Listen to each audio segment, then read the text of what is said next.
शेतकरी कर्जमाफी योजनेला राज्य मंत्रिमंडळाची मंजुरी 56 लाख शेतकऱ्यांचं 2 लाखांपर्यंतचं कर्ज होणार माफ। कर्जमुक्ती, वन टाइम सेटलमेंट आणि प्रोत्साहनपर अनुदानाचा समावेश। विधान परिषदेच्या निवडणुकीनंतर घोषणा होणार अशी फडणवीसांची माहिती।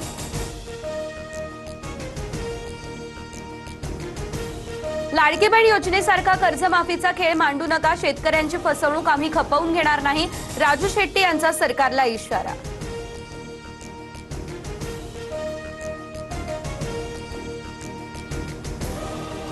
छत्रपती संभाजीनगर विधान परिषदेतील अब्दुल सत्तारांच्या बंडखोरीनंतर ठाण्यात शिंदेंसोबत बैठक। युती धर्म पाळा, शिंदेंचा सत्तारांना हा सल्ला। सत्तार आज फडणवीसांची घेणार भेट।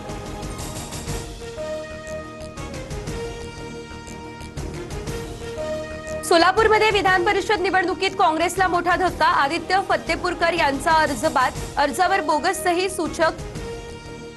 नागेश भोसलेंचा आक्षेप, तर भाजपनं दबाव टाकल्याचा प्रणिती शिंदेंचा आरोप।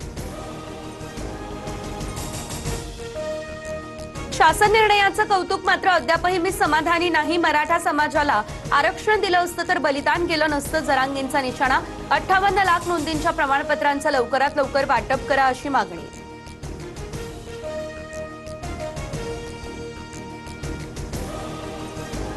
अमरावती विधान परिषद निवडणुकीमध्ये अपक्ष उमेदवार विप्लव बजोरिया यांचा अर्ज बाद। काँग्रेस उमेदवार हर्षजित देशमुख यांचा बजोरिया यांच्या अर्जावर आक्षेप, संपत्तीच्या माहितीत तफावत असल्याचा आरोप।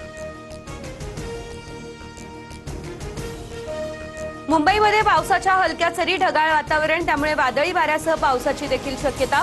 वसई विरारसह पालघरमध्ये पावसाची हजेरी, अनेक भागात वीज पुरवठा खंडित, नागरिकांची गैरसोय।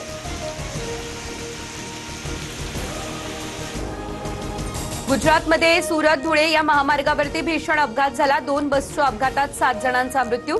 अपघातानंतर दोन्ही बसला भीषण आग। मृतांच्या वारसांना राज्य सरकारकडून 10 लाखांची मदत जाहीर। पंतप्रधान मोदींनीही केला शोक व्यक्त।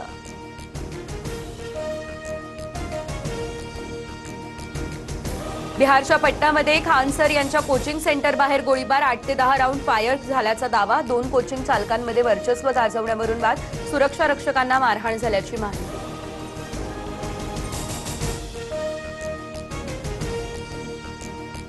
कर्नाटकमध्ये डीके शिवकुमार सरकारचा आज शपथविधी, तर बंगळुरूमधील लोकभवन परिसरामध्ये सोहळा।